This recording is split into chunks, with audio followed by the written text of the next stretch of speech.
event. CEO Club is a global business network and personal growth organization that was started by Dr. Joseph Mancuso about 40 years ago in New York and now present in several countries. CEO Clubs India was started in 2008 and now has chapters in Hyderabad, Bangalore, Pune, Delhi, and Ahmedabad. CEO Club started with the premise of giving an antidote to the feeling that lonely at the top in the organizations that we run. So I see the topic today is the crux of what CEO Club, what we wanted to do, to give that antidote. So we at the club gain the new insights and perspectives by sharing, learning, growing together, and inspiring each other to go beyond in our three core pillar areas: personal well-being, corporate well-being, and societal well-being. This launch of a holistic initiative by Pune chapter in collaboration with Yellow Canary and Heartfulness Institute is a part of our personal well-being pillar. Over to Vinayak and Anil for the introduction of the topic and our guests for this evening. Thank you. Thank you, Hari. Thank you for your welcome address. Very quickly, I would like to introduce to all the participants who have joined us for this program. To let you know that being lonely has a huge health and productivity cost. Lonely at the Top, which is an initiative of the CEO Club's Pune chapter, is meant to be an ongoing initiative. This is not a one-off event that we do a webinar and end with it. So it has got three pillars or three components to it. The first is going to be a periodic discussions wherein the leaders of varying walks of life share their incidences, experiences of what is being lonely at the top. Basically the tips and hacks at coping and their stories on what they see them through, and also give some practical actionable takeaways for the audience. So this is the one pointer. The second component for all the participants is a pro bono. Basically, it's a neuroscience-based emotion assessment platform from Yellow Canary, as Hari mentioned. Yellow Canary is the winner of this year's European Union COVID response platform initiative and a free pro bono platform used extensively in Europe across government organizations and entities and corporates across Spain, Eastern Europe, and the Netherlands to help assess emotional well-being. Yellow Canary gives the user a good indicator of current emotional health. So this is the second component of it. And the third, but not the last, component of this initiative is a participant, wish to reach out to any mentor or a counselor. We have aligned with globally renowned organization, the Heartfulness Institute, where Dr. Elizabeth is coming from, and she would be sharing her experiences. And for all the participants, at the end of the panel discussions of what Dr. Anil Pillai and our distinguished guests are going to have, we have some surprise element at the end, where she would help us demonstrate certain techniques of stress relieving and other things. So these are basically the three components of the program. And this is not as I said earlier, this is not the only initiative, but it is going to be a series of initiative, maybe on a monthly basis or a 90 days basis. So we would continue this program. And today we take the experiences of our distinguished guests, and then I would welcome all the participants to put their questions in the chat box, which would be taken up as we go along. And I welcome Dr. Anil Pillai, who is our event chair, and a good friend of ours, so who's going to take us through this discussion. Over to you, Anil. Thank you. Thank you, Vinayak. Welcome everybody once again, all the participants. Before I start, a couple of things. One is I have to thank Suhas Bakshi, Harsh, and Ashish Gharpure, my colleagues at the CEO Club. Without their efforts to put this together, so thank them. Thank you, Elizabeth, Anand, and Shishir for agreeing to be part of this panel. I'm very mindful of the time, so I will try and stick to the timelines that we have. And like I mentioned earlier, we have a whole bunch of questions that have already come in from attendees. So we're already ready to go. As Vinayak mentioned, there are some micro practices that I'm looking forward from Elizabeth at the end of the session. She said, promised us, she has some micro practices of 2 minutes and 3 minutes, which help us tackle fear, anxiety, things like that. So I'm really looking forward, and we'll do that at the end of the session as a little going away gift for everybody. So let me dive straight into the topic. Elizabeth, I'm going to start with you. Help us understand, what is loneliness, and is it the same as being alone? Shishir alluded to this a little while back. What is the difference between loneliness and being alone? Okay, it's a very, very good question, and it affects anybody at the top of an organization.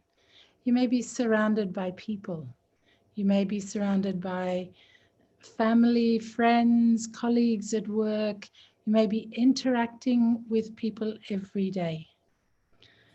But loneliness comes from feeling often that you don't have enough support. That in key things in your life, you may be, for example, very well connected in many ways. But one of the things for a CEO is that you're a decision maker. You're somebody who sometimes has to make the tough decisions. And you're certainly at the front of the organization in the sense that you have to have the courage sometimes to strike out in new directions. You have to hold in some ways, along with the board and other management, the ethical intelligence of the organization as well. And excuse me, at a time like COVID, when organizations are going through a huge amount of change, you're an integral part of the change management process. And of course, that any transition is disruptive. Any transition requires discomfort on some levels because everybody's out of their comfort zone. And so while you may have very good support people, at the end of the day, for many things, the buck stops with you. And this is where this feeling of loneliness can come in, because while many other people in your organization may help you, may support you, you may listen to all their ideas, take all their inputs at many levels. Who ends up being the main decision maker? And because of this, there's often a feeling of stress, or even if it's not stress, even if you're good at doing this, you're always going into the unknown. You're always having to adjust. You're always having to adapt yourself. You're having to maintain a flexibility, what we call neuroplasticity in the world of neuroscience. You can't stay with the same old patterns, especially at a time like this. And because of that, if your mind is not agile, if your mind is not flexible, if you're not doing something to be keeping that mind in its best condition, there'll be times when you struggle. It's like having, even if you've got the best car in the world, say you have a beautiful Ferrari or Lamborghini, and it's new and it's fresh and you're in love with it and you just want to drive it everywhere, and you do that, but you don't service it. What will happen after some time? It'll just break down on the side of the road somewhere, won't it? True.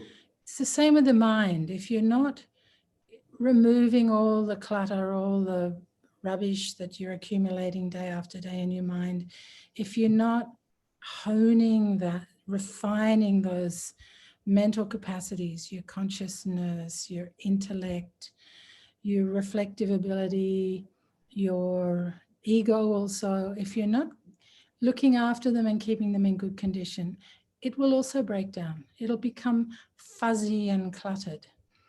So one of the things that, we do a lot of, and I'll show you some micro practices, is all the heartfulness techniques are designed to refine this instrument so that it becomes easy to make decisions. It becomes easy to weigh up things. It becomes easy to take everybody's perspective, integrate it into a big mix, including opposing things, deal with conflicts. And I think this is where the loneliness comes. It's not about being surrounded by people.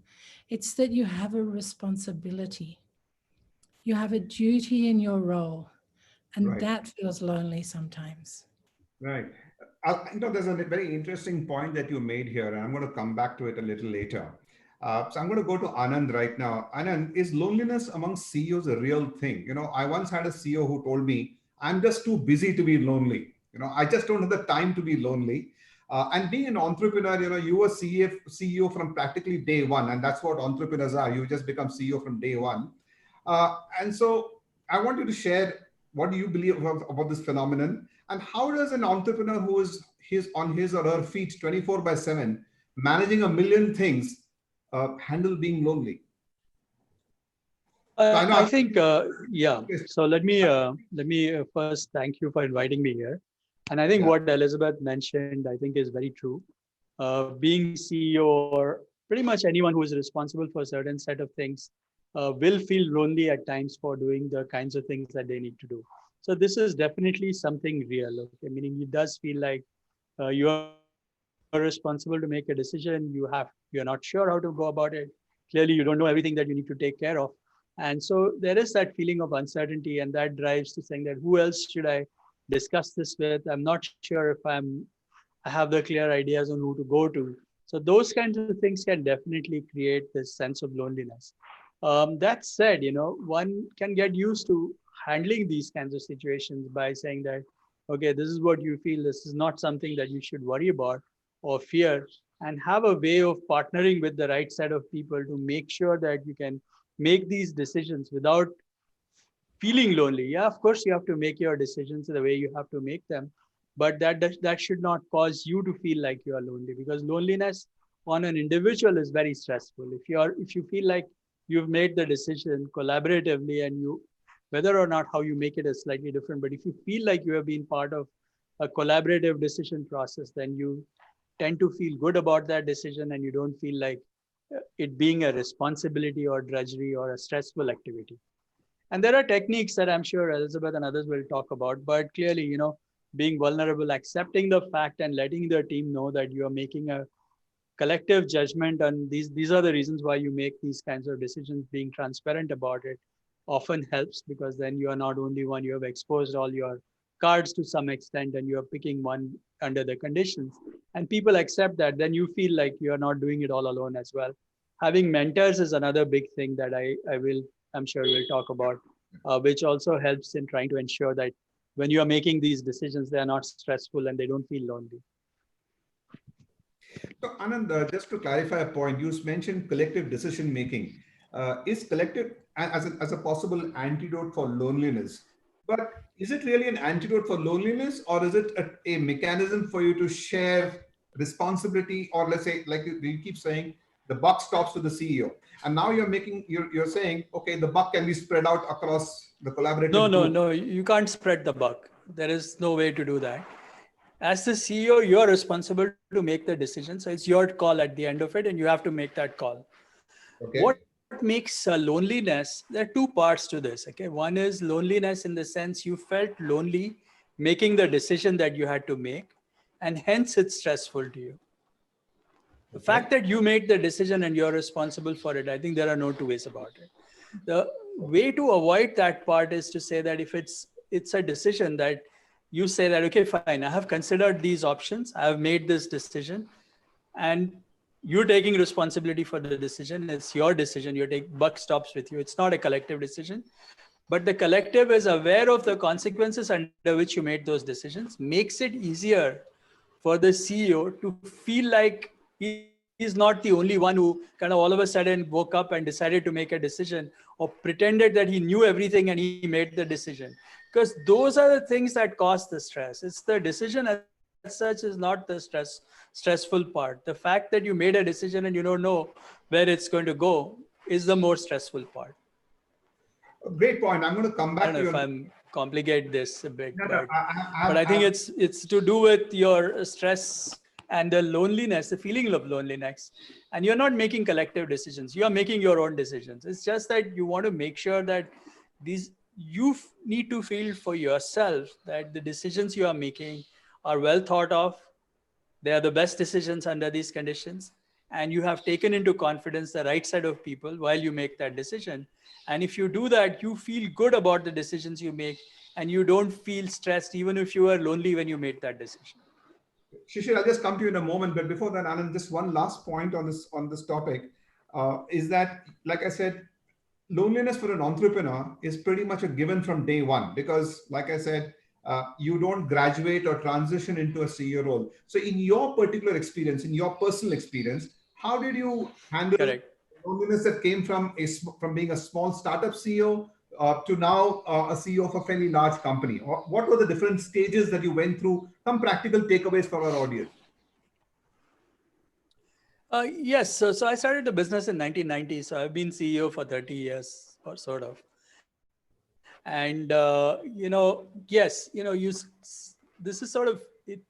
See, I think this loneliness business is true that it's lonely, but, it's a little tricky. Okay. Let me explain the following sense that when you are the CEO, you're making decisions, you are making them single-handedly and being responsible.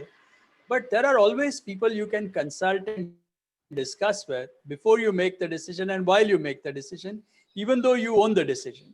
And I have always had a good set of mentors, people in the advisory capacity with whom I have been able to discuss the decisions I have made. And they have assured me, or you get a little bit of a bouncing, window or wall that you can bounce ideas off. And that works out quite well. Okay. Okay. Shishir, you on the other hand, as a professional leader transitioning different roles, one day buddy, next day boss, how did that impact your equation with your team and therefore also on your loneliness quotient, or as Anand would say, the business of loneliness? First of all, thank you, Anil, for inviting me to this very interesting discussion. I think that it is very important to separate the position from the person. Okay. It's very important that when you are at the top of the organization, on the top of the pyramid as the structures go, I can take a view that, you know what, now I control everything that I survey, or so to speak. And I think I build on the point that Anand made very well. It doesn't matter whether you are an entrepreneur CEO or you're a professional CEO. I think what's important is to understand that there is a span of control, which is what we have all been taught in the books, and all the organizations are structured around that. But there are two other spans that become very, very important for you. One is your span of influence. Who can you influence through your thinking process? And it's important because you can't be just influenced all the time. As CEO, you're required to influence on your thought process to others as well. So what is the span of influence? And the second one, which is equal, and that sort of expands the stakeholders base. It's just not limited to employees, those who are directly in touch with you. And the second one is your span of support. And that's what I go to build on what Anand said, that it's very important for you, one, to identify what is my span of support. Do I have people whose advice I value? There are people who can actually tell me a very contrarian view to what I am, because that helps me to improve my thinking and quality of my decision making. And then understanding it very well. And so these spans of control, of support, of influence, I think if you combine these three in a mindful, and then the fourth dimension that I bring is being mindful all the time. I think that's one thing that I have learned, that is very, very important for me to be completely cognizant of the context in which I'm expected to operate or decide. If I just look at it as a task, it's going to be pretty difficult for me to operate. But if I am mindful about how these particular tasks that I'm supposed to do will impact not only in short term, but also in long term, and all stakeholders, not necessarily the immediately visible stakeholder. And I think those dimensions, when I bring it together, that allows me to then come back and hold what I think both Elizabeth and Anand have said, and to be held accountable. So accountability is not distributable. I can distribute responsibility, but not accountability. So Shishir, you mentioned this contrarian view, and Anand mentioned that he had a board of advisory, an advisory board that he could go and speak to. One of the reasons why people or leaders don't like contrarian views is because of the egos involved, and because of the fact that I'm the CEO, therefore I have reached this position. I've experienced CEOs like that. So if you were to advise somebody to go and look for somebody who can mentor or advise them, and be in a position to provide a contrarian view, right? What is your advice to them? What kind of individuals should they be peers from another industry? Should they be seniors who've retired and then moved on to margdarshak roles? I'm using that term in a very positive way.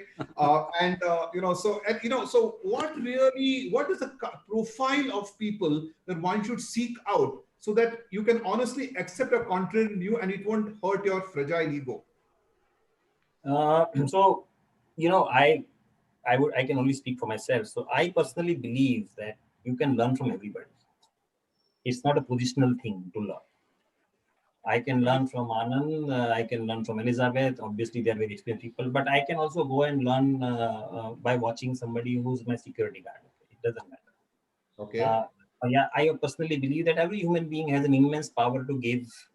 It's just that am I observant enough to seek that good in that particular, and it could be anybody. So as I said, it's not a positional thing for me, personally for me. Okay. And that helps me. That helps me a lot because then I can ask any question to anybody. But that's a very unstructured process, Shishir. That's a very I'm saying if somebody wants a structured process of how to actually go out, because many leaders don't know how to go out and who to go to. Yes, of course you can learn from everybody, but I'm saying if they were to follow a structured process and look for a profile of, I know I'm putting you on the spot a little bit, but help me out here. What kind of profile? And Anand, I'll come to you also so that you can give me your perspective on this. So Anil, I'm saying two things. I think it's very okay to be vulnerable. Nobody said that because you're a CEO, you can't be vulnerable. So what? I'm also a human being. Being a CEO has not stopped me. It's not made me a machine or a robot, right? I'm still the human being, and it's okay to be vulnerable. But I think very important point that I think both Anand made and I'm also making is, but there are people to whom you can go to, who can contribute to your decision making is one dimension, because they are immediately connected to one or the other dimension of that decision making. And again, the decision is that of you, but the input is that of everyone, and that's the operation. So they don't decide for you. You still take your own decision. They provide you different facets that could allow you to weigh the risk that can get associated with your decision making. That's one dimension. The second is if somebody, and I always believed it, that I can't go and tell you, for example, that Anil, I want to be your mentor. That doesn't work. To me, it's absolutely a reverse process by which the mentee decides who my mentor is, right? That is, to me, is the first requirement of structured process, that the mentee selects the mentor, not the other way around. Not because I go to organization tomorrow and now say, everybody has to have one mentor, so guys, select from this list. It doesn't work that way. I think mentor is something that you have to, as mentee, to select, because you look up to that person for their wisdom, for their experience, for what they bring to the table. It could be any dimension. And it doesn't have to be, and this is very important, where am I vulnerable, right? For example, I personally believe, and I have no problem stating this openly, I personally believe that I'm not very good at how to structure a dialogue with the policymakers on the government side. That's not something that I have been exposed to very well. But in my current business, that's a requirement that we need to dialogue with the policymakers in a constructive sort of fashion to help define the future path of the economy, right? Now, if I know that I'm vulnerable there, I'm very clear that therefore I would go to someone who I value, that he can guide me or she can guide me on that part to say, how do you go about this? I still have to do my work. That they are not going to do. I still have to do my work, but I ask, I seek advice. It's okay for me to say I don't know. But it's not okay for me to say I don't want to know. That's all I'm saying. Understood. Anand, I know you and me have spoken. You are very passionate with mentoring, and you believe that mentoring has a direct impact on loneliness. And again, linking that to what Shishir was speaking about, of seeking people to mentor. What has been your experience and your take on, and specifically in your context? Correct. How do you believe mentoring really alleviates loneliness? So I think I'm going to break this into multiple parts and give you different answers on them. So first side is that there's loneliness is fine. You can be lonely. That's not necessarily the bad thing. The problem is if that loneliness causes stress and you're under duress in terms of that is becoming a problem, then it's something to worry about. The fact that you are lonely because at times you have to make these decisions, it feels lonely, is not necessarily a bad thing to do. And one technique that I find very useful in this whole process, and which I call the enumerate and the enumerate and eliminate techniques. Basically, you know, I enumerate all possible options that I might have at this point. And whenever you are making a decision, you are making a decision of the best possible option at this period or at this point of time that you have to make.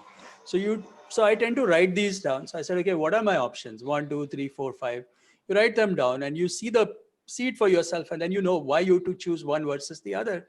Then you can be pretty deliberate about some of these decision-making processes. And once you get used to it, you can do this quite fast. I mean, it doesn't have to be a big elaborate exercise. So that's one thing. Second thing I want to mention regarding mentorship is that, see, when you have a problem, you can't go find a mentor. It's too late. So you need to have a network that helps you get to the mentor, and a network of mentors who can get you to the mentorship right away. So I'll give you this is a, you know, post facto observation, but I find there are 4 kinds of mentors that you should develop. Everyone needs to build their own list of mentors. So first kind is the Eklavya, Dronacharya type mentor, right? So you don't know, that guy doesn't know you are his mentee, but I like to read somebody's work. So I would watch Bill Gates and yeah, fine, he's my mentor. He doesn't know I'm his mentee, but so what? I can see what he's doing and learn from it. So this is one kind of mentorship. The other kind is that, you know, you should have a group of mentors. And this came up again in your previous conversation. You don't want only one kind of point of view. So you need to have a few mentors who are like, in our Hindu temples, we have a panchayat of bunch of different kinds of gods. They're all necessary because each one of them gives a different point of view. So you need to have a small number of people who you can go to, who are your go-to guys. You can go to them whenever you need to do it. And one of the things I found very useful is my kids are actually very good at this. They are the best critics I have at home. So they always have an opinion on everything. And of course, not everything you want to share with them, but you can always masquerade it and ask a kind of, what do you think you would do kind of stuff? And you get some pretty good answers on that. The third kind is like, you know, if you have a very specialist problem that you need to deal with, then you need a Narasimha type mentor, you know, the guy who can go, who's got a head of lion, he has those claws, he can go kill a, you know, when you need him at that point, you just need that specific person. If you don't have him, then it doesn't work out. But you can't hold him with you all the time because otherwise he'll eat you as well, right? So you need the Narasimha to come only when you need him, not all the time. So you need to have the ability to get to that Narasimha when you need them, and your network needs to help you get to that point. And then finally, if you have a real problem, then Dharma Yuddha has to be done. Then you need the Krishna to come. And again, you don't want Krishna every day, but Krishna didn't go to Arjun alone. Arjun and Krishna, they had a relationship. That's why he was able to get that thing going, right? If it were someone else who showed up and said, tell me Gita, it was not going to happen. So that relationship is a mutual thing that they had built over a period of time. So what I'm trying to point out is that this whole thing about loneliness, mentorship and all that, it is not something that happens. Okay, I have a decision to make. I'm feeling lonely. Let me go call someone. When you feel lonely, you don't know who to call. Problem is you need to have your own network that says, you know, I have these 10 people who I can always reach. They know enough about my context that they can give me some useful, meaningful advice when I need it. And this has to happen deliberately. It doesn't happen accidentally. And I encourage every CEO to have a group of people who are their friends with whom you can do different kinds of discussions. There are certain things you can't discuss with certain sets of people. So there may be some people within your company, but if you're trying to, you know, do something which you don't want to discuss internally, you might have to go outside. You might want to find another CEO who has done something similar, or some cases you might need someone else like that. But you need to have that network that you have to build out. And unless you have it, it's pretty tough.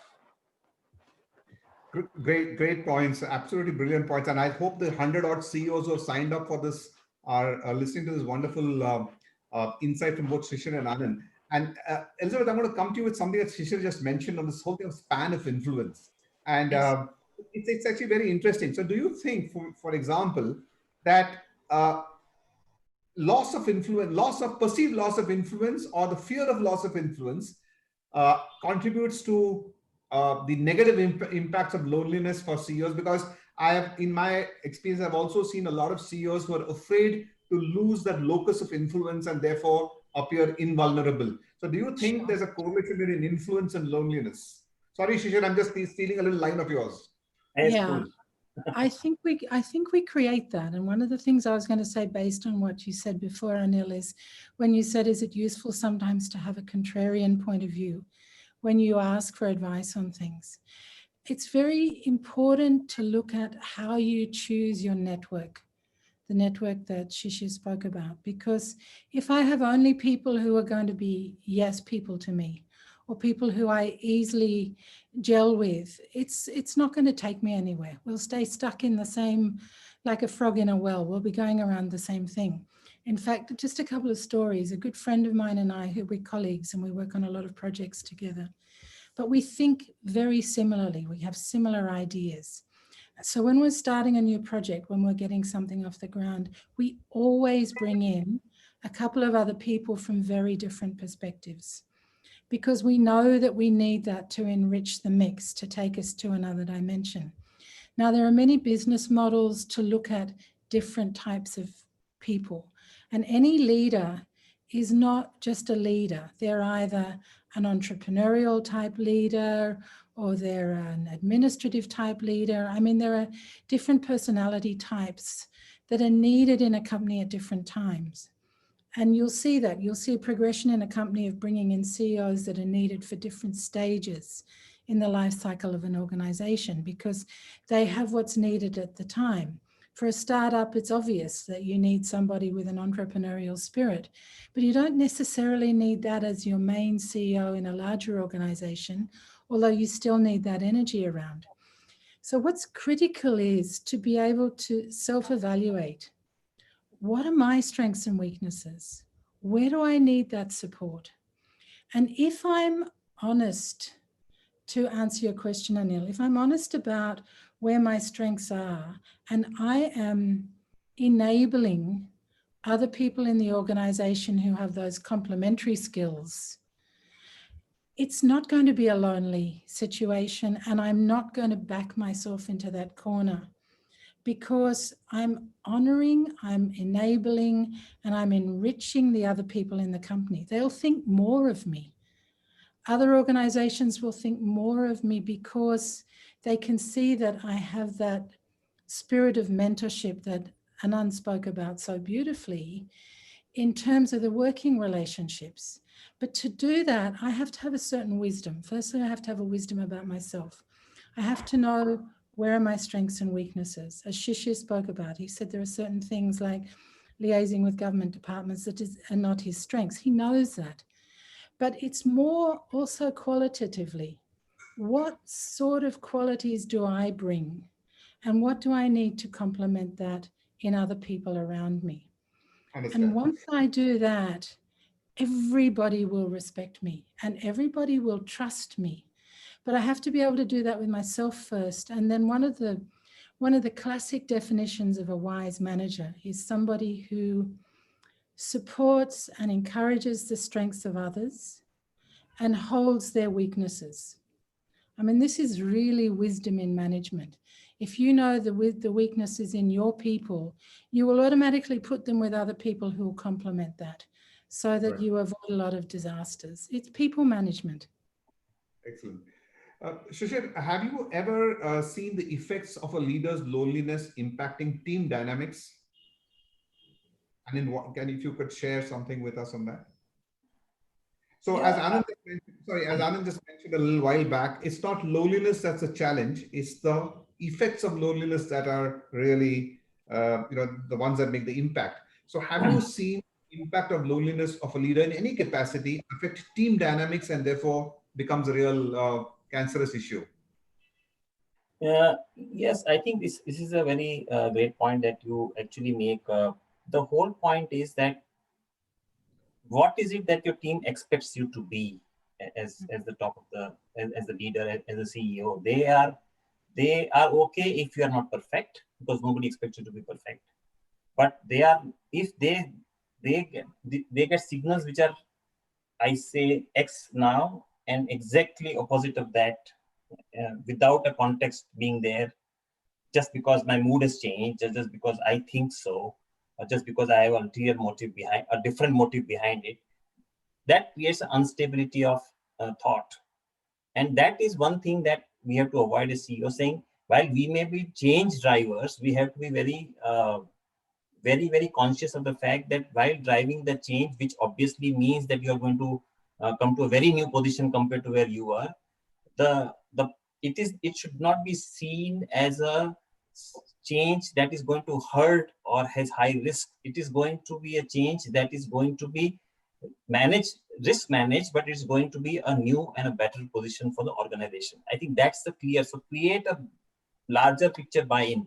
If I fail to do that I don't create a larger picture buy-in from my team, then I'm opening myself to that situation that you describe, where you say your loneliness, and to what Anand said, that my loneliness and the outcome of that loneliness, because I have not consulted anybody, I'm doing it on my own.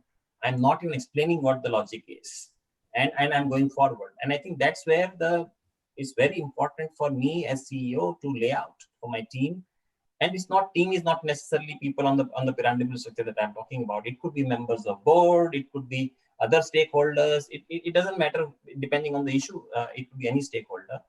What's important is, I think, what values. I think that's what Elizabeth was saying, that it's not about the particular task at hand, but it's about what you bring. So what is the value that I'm bringing forward?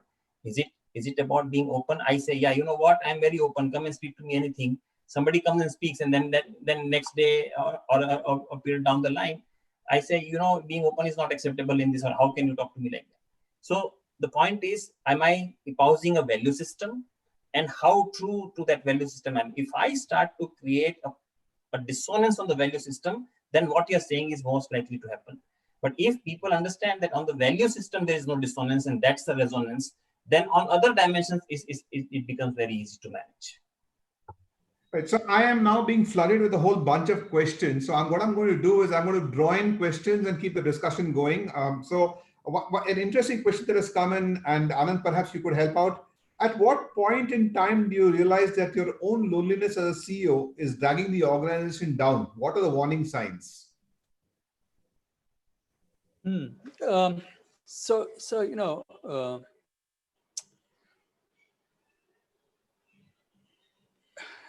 Actually, there are different things that happen. And this is a question that I ask myself very regularly as to, am I adding value to the business? And the question I think, let me sort of split this and give you a little bit more detailed answer on this one. So one thing I think is very important for people to understand, and this is even more important for founders, CEOs, is that the CEO's role is a job you are doing. Okay, it's different from ownership and entrepreneurship. So I can be the owner of the business and choose not to be CEO, or choose to be CEO. And if I'm CEO, then I'm responsible for a certain set of things. And if I'm doing the job of the CEO, then my job is to make sure that the interests of the company come ahead of my personal interests. And there's always a very high conflict between individuals who start businesses, meaning founders, CEOs, in terms of what is right for the founder versus what's right for the company. And that conflict can come in the way of trying to make some of these decisions. So the question that, when it comes to loneliness coming in the way, what happens is that there are certain times when you feel like making a certain set of decisions or saying no to a certain opportunity because it feels like it's going to make your job more complicated. It's going to be more headache. Why should we get into this new headache? So that may be what you feel about your situation, but it may not necessarily be the right thing for the company. So separating out what is right for the company from what is right for the individual, that is usually a very hard part of this whole thing that was brought up as a question here. And in my case, I've seen this happen to me several times where I've had to make a choice of doing things, saying that if I'm the CEO of the company, I should do what is right for the company, even if it means it may not be the best thing for me personally. And, that's the way it is. But Anand, have you ever had those such conflicts? Of course you do, all the time. You do them all the time. I'll share one story with you, okay? So this is a story from about mid-90s, 97, 98, right? So I started out at Persistent as a techie. I still liked being a techie. I was writing code on projects and I was coding. I was a programmer on the projects, right? So if you get more work, then you have to, it's like, I like coding. Why would I want to go do other things and all that? So it's a nice thing. Life was comfortable. The company was small. I got a question from one of my team members. Actually, we had an offsite and this was in 96. And I had a question that I got from one of the team members who asked, so Is this your company or is it our company? How is this going to help us, meaning me as an individual in the company? I'm working in the company. I like what you're doing. I like what we are doing. Where is the growth for me? Right now, if I'm running the business as a programmer, I like doing what I'm doing. If the company grows too much, it's like it's not easy to continue to do what you like doing. So you have to make that choice, whether you are making choices for you as an individual or you as a company. And I must say that, once we decided that once I made the differentiation between my company to our company, it changed a lot of things for how I thought of the next steps that I was involved in. I realized that for the betterment of our company part, I'm a better sales guy than a programmer. I like programming, but for the company, it's better for me to be a salesperson. Because the company needs me to be a salesman, not a programmer. I can find other programmers who can do my job. I can't find enough salesmen to do my job. So these kinds of conflicts you have all the time in your business, right? And you have to make decisions. But this particular understanding of saying, once I made that personal choice that I am I am the CEO of the company that I happen to have started, but my job to be CEO remains CEO as long as I'm the best CEO on that job. And I'll go further along on the same line. So about a year and a half back, I decided, I didn't want to be CEO beyond this because, at a point of time, I said, I've done this 30 years. I'm looking at my next whatever, and I don't want to necessarily keep doing the same thing. So I had a professional CEO. So, all of these kinds of things are choices you make where your choice and what is right for the company, they can be in conflict, especially as a founder, kind of significant owner in the public company. So these are all things that keep happening where you have to make these kinds of calls. Sorry, a little longer answer, but Not at all. And makes a point, right? On a complete side note, Anand, I'm looking forward to reading your book on sales because I think it'll be the first book on sales written by a programmer. So that'll be something rather interesting. So, Shishir, that question. No, I'm pretty good salesman now. I think everybody should be a salesman. I really think so. I think this is one skill that I think we don't teach enough. I think colleges should really focus on. High schools should have a salesman course. We have this whole attitude that seller is a bad thing. Seller is the most important part of any business. And we don't do enough. Meaning in 5th grade to 10th grade, we should be telling people how to be a salesman. We are not very proud of our salesmen. I agree. So let me go to an ace sales guy on the panel, Shishir. There's this question for you. The person asking the question is, you made the point of separating the person versus the position. So should the entire journey and effort of a CEO be about not having conflicts between the two, the person and the position? It's also fitting into what Anand just mentioned, but since the question was to you, I thought I'll just ask. Yeah, I think, maybe what to build on what Anand said. So there are times when what I would love to do, for example, let's say I've grown up on a sales path in organization. I could have grown on a tech path in the organization, or I could have grown on a project path in the organization. Depends on where my initial leanings were, right? And I was learning, coming along whatever path. Now, it's very easy for me to get sucked into what I'm very comfortable in. And that's the point that I have to be guarding because that's me. But my position doesn't demand that. My position says, sorry, please go and operate in your discomfort zone. You may not be comfortable, but that's what the organization needs this position to do. And this conflict is there every day, right? I mean, all of us are human beings. It's so easy for me to get lured to what I'm comfortable with. And consciously tell myself that no, but my job needs me to operate in an area of discomfort. Now, being comfortable in area of discomfort is what you have to actually develop as a skill if you have to be a successful head of the organization. Because you will constantly be asked, 2 or 3 things that happen is one, there is enough, you need to be able to make decisions with enough ambiguity. It may not be crystal clear all the time with data and information analytics and situation. You still have to make a call based on what I would call ambiguous situation. So it's an important thing for you to be able to do that, right? That's one thing that you move forward with. So ambiguity by itself then gives rise to this dimension of saying, what would I do as a person? What would I do as the managing director? And all the time you're saying, my role is to do what's good for the company, for the organization, for the situation, given the situation. And as I think Anand said it so beautifully, that at that moment in time, it is the best decision that I considered, right? I will take all the inputs that I want. I'll build my networks, mentoring, whatever I do. But at that moment in time, I am deciding that this is the best decision. And maybe down the road, it may turn out that that was not the best decision because circumstances change. And that's where I would bring the dimension of agility, that you need to then bring in that dimension. Just because I said so, it is not Brahma Vakya, it can change. Yeah. And so it's very interesting. Elizabeth, Shishir mentioned 2 points. One is ambiguity and the other is agility. And this takes me back to a conversation you and me had on resilience.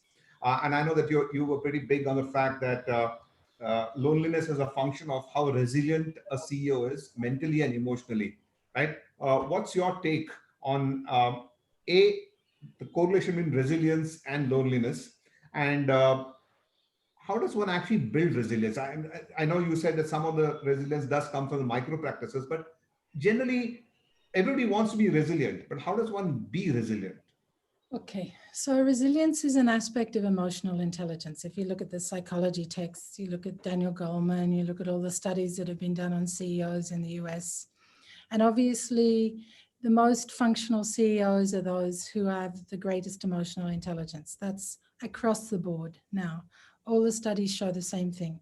It's not IQ, it's not productivity, it's all about emotional intelligence. Resilience is basically your ability to bounce back. It's your ability to weather challenges, to go through tough times, to make tough decisions, to make mistakes, which is part of the job, and come through it and find a way through that is volitional, that's with an attitude of continuous improvement, you can say. That's resilience. It takes a lot of emotional maturity. It's not a thinking thing. It's a heart-based thing. It's something where you have to look at, how do I respond and react when I'm under stress? Am I able to pause effectively is the first question you need to ask yourself as a CEO. Somebody mentioned right at the beginning, many of us are too busy to be lonely. That's a dangerous statement, very dangerous. If you're so busy that you can't step back at least once every day, and one of the things they've found in most successful CEOs is they always have a time when their PA says they're not available. They may be swimming, they may be meditating, they may be jogging, but it's their reflective time, which is for themselves. If you don't pause, and if you don't learn the art of pausing, if you're always too busy, then you will never really develop these skills, these emotional intelligence skills of resilience, of empathy, of, all the qualities. Courage, for example, is an emotional intelligence skill. It's not an intellectual skill. It's a heart-based skill. So the thing is, how often do you take the time out in the day just to stop?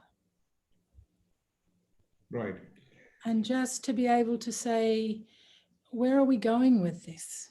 Whether it's a business decision, whether it's a personal decision with your kids, with your wife, whatever. If you never do that, if you never stop and ask, how am I feeling right now about this? You will never get to that place of wisdom. You will never get to that place of resilience. Excellent. Okay, so I'm very mindful of the time. So I'm going to ask one last question, and then I'm going to come back to all the panelists with their top 3 things that they want to tell CEOs not to do if they don't want to be lonely. So there's 2 negatives, bad construction, but nevertheless, you get the gist of our message. So 3 things that you think that people should avoid doing, CEOs, to not being lonely. So while you think about that, my next question is to Anand.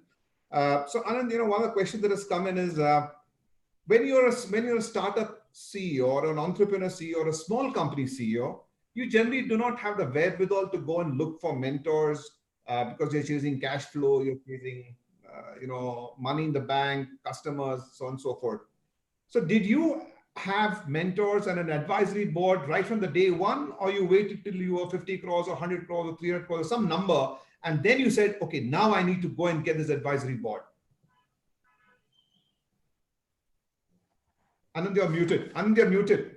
Anand, you're muted. 1 minute. Yeah.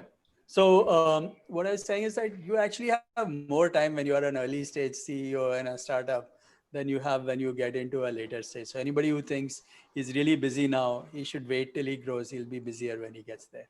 So I think you have much more time in the beginning when you start the business and you're thinking of small things. It's quite easy. So second thing is that, mentorship doesn't have to have anything to do with seniority, availability of cash, or any of those kinds of things. It's your personal network. And I must say that, I had a good set of mentors from the very early days. So even before I started the business, I had a few friends I would chat with, and I have done this deliberately for many years. So yes, I do have a network of people I would go to. Anand is frozen. When I need to go to them. All right, great. So Shishir, like I said, there's three points on each of you, and then we'll come to Elizabeth's micro practices that will set me free from fear, anger, anxiety. Sorry, Elizabeth, I'm just teasing you. Anand is back. Promise that to you, Anil. No, I have Can to you build up repeat the three things you wanted? I'm learning and Anand, I have to be a sales guy so that the end has to be this majestic end, you see. Yes. Okay. Yes. Right. So Shishir, all yours. Three things that you think people should go home and think about tonight, so that they can stop being lonely. So I'm not going to put it into a block on avoid or do, but I will say this is what has helped me in my journey so far. The first thing that has helped me is a mindset which says it's okay to be vulnerable. I'm very okay to be vulnerable. It's perfectly okay for me. The second thing is I don't think I know it all. And therefore, it's okay for me to remain a student for my life. Yeah, that's the second thing that has helped me. That helps me to keep absorbing things, make mistakes, learn from them. That's the second thing. And third thing that I would say is to be very mindful of all the things that I act and do and say. My behavior is very critical to the emotional well-being of my team. How do I treat? I should never treat them positionally. I should treat them as people, and the issue should be treated from position and not the other way around. So I am very clear in my mind that all the people that I deal with them as people. So they're all same like me. On issues, we may bring in expertise or the positions or risk from the risk dimension to weigh in, etc. So, and that goes back to the initial statement that I made, that you need to separate out yourself from your position. And if you can do that well, it will help you to work with the situation, and probably go back to answer the question that you asked, and I sort of avoided at that time around when you become bosses of your buddies, what happens. And I think this is precisely the state of mind that helps you, that you are able to separate the position from the people. So with the people, you still remain the person, the same guy that you are. But on the issues that you need to address, you need to weigh in with the position, because from the accountability perspective.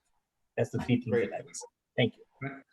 Anand, your list of 3, 4. Yeah, so I'm going to add to Shishir's 3. I'm not going to say that what he has said is really beautiful. So I'm going to just add 3 more to that list. So one is, being transparent about what you are going through, and sharing that with more set of people actually helps a lot. So I highly recommend that. The second thing I want to tell is that, see, you made a certain decision. You don't have to be holding on to it. It's the best decision you made in the context of what you have. As the context changes, you should be willing to relook at those decisions. And it should be quite fine to make that. You don't have to kind of be stuck to it. So that's, I think, very important. A lot of times we get too attached to the decision and we sort of hold on to it just because we made it or whatever else. So things have changed. You should be able to readjust it. And the third thing I would say is that, build your network of mentors. It's very useful to do that and have diversity in that, as was discussed already. So at this, I'll stop here. All right, great. Elizabeth, your list of 3, and then we'll have your... Yeah, we are anxiously waiting for the... Okay. Too much of a build-up. Okay. No, I've oversold you, I'm afraid. First No, thing but is, one of the things that you learn in business straight away is that you can have the best people in the world, but if you don't have good processes, the best people will flounder. And I think that's even more true of a CEO than anybody else, because you're the role model for creating that dynamic. So it doesn't matter how good you are, doesn't matter if you're brilliant, doesn't matter if you have all the qualities. If you don't create processes around your role and how you interact with others, you will stumble at times, because that's super, super important. Second thing is that if you want to create a peaceful, happy atmosphere in your workplace, you have to create it in here first. If you don't do that, it's not going to happen. You can do all the courses, you can have all the well-being programs in your office. It will not work. If a CEO is themselves struggling to feel peaceful, happy, joyful, inspiring, everything is going to suffer underneath. And the third thing, we've talked a lot about mentorship, and we've talked a lot about getting advice and inputs from others externally. But what about the advice you get from here? The one thing I've learned from meditating all these years is that when you develop your heart space, your heart will always tell you when something's wrong. And you all know it. When you do something wrong, or when you feel something's wrong, you feel your heart pounding, you feel your body temperature go up, you feel your blood pressure go up. If you've done something as a kid, naughty at school, you know it. Everybody knows that thing. Your heart will always tell you what's right and wrong. Learn to listen to it, because at the end of the day, you can take all the advice from everybody. But if you're in sync with this, you'll feel comfortable with yourself, no matter how lonely the decision. Perfect. Thank you. Of course, now we'll come to you, Elizabeth, for your micro practices. And then Vinayak, I request you to do the closing. Yeah, so Elizabeth, all yours. So we don't have time for much, but I can suggest that you contact us afterwards if you're interested in more. And anyway, Anil, we're doing stuff in the CEO Club. So I think, it'll evolve anyway. This is a simple thing you can do at work or at home, maybe even more so at home when you get home after a long day and you're stressed and you don't want to talk to anybody, and your kids and your wife or your husband just jump on you and have all their struggles and all their challenges. Just go and find a quiet spot for a minute. This is a yogic practice, a pranayama practice, which is to calm your nervous system down.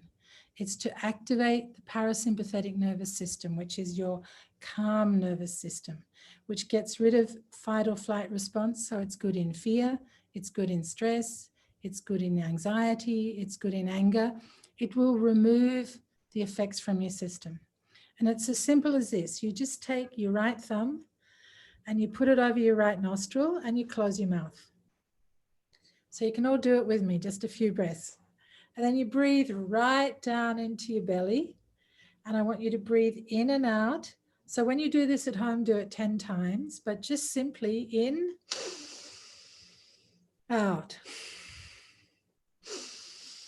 in, out.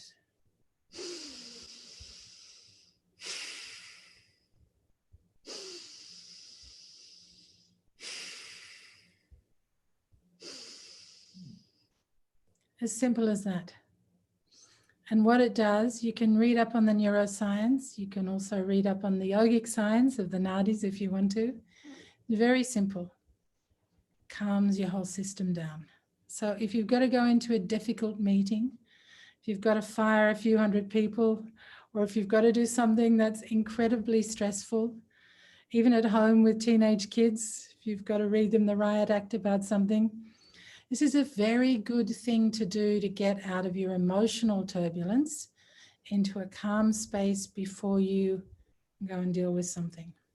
So that's one micro practice you can do anywhere. If you're in the office and you don't want people to see you, you can go to the bathroom to do it. It's okay. But do it and it will help you enormously.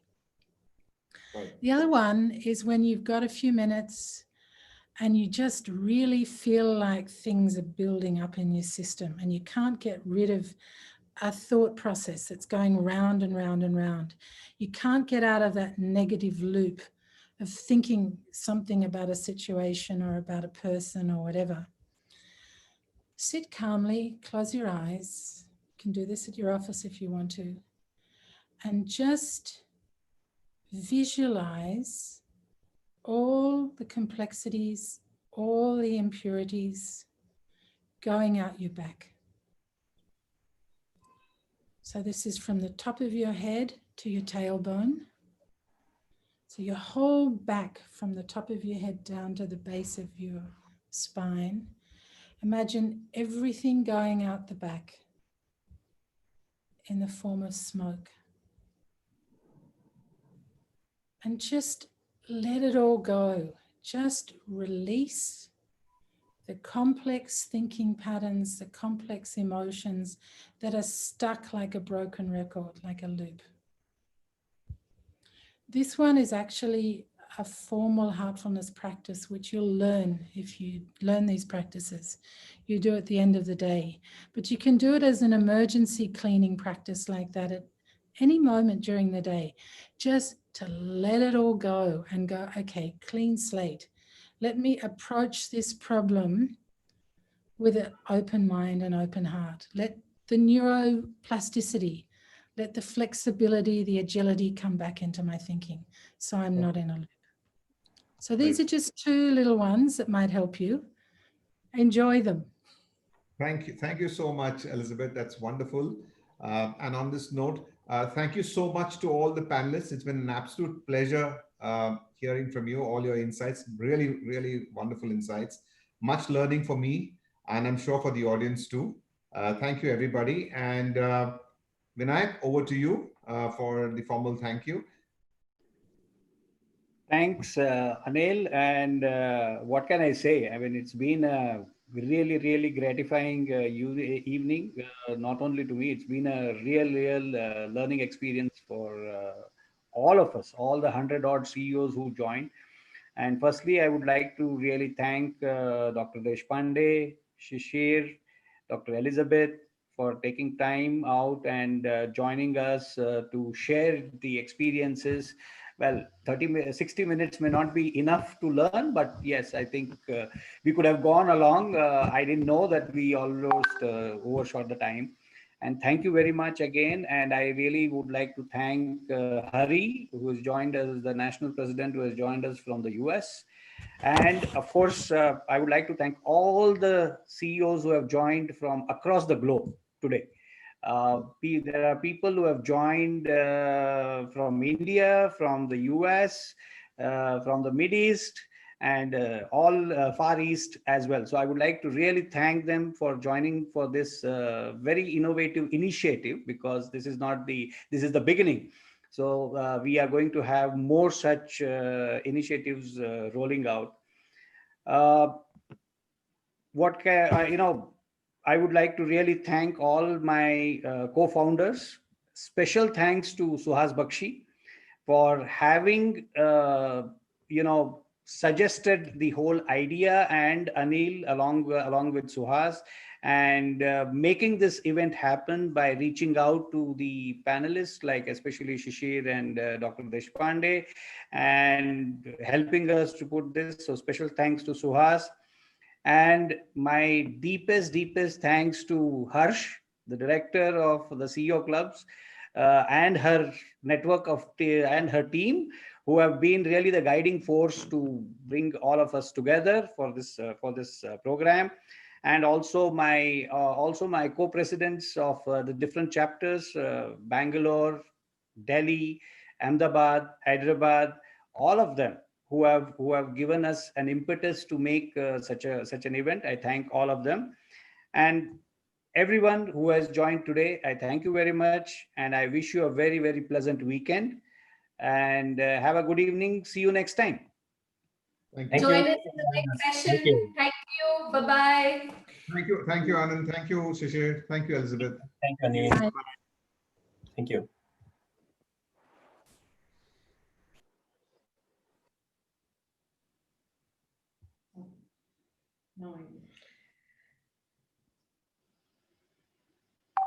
Harsh?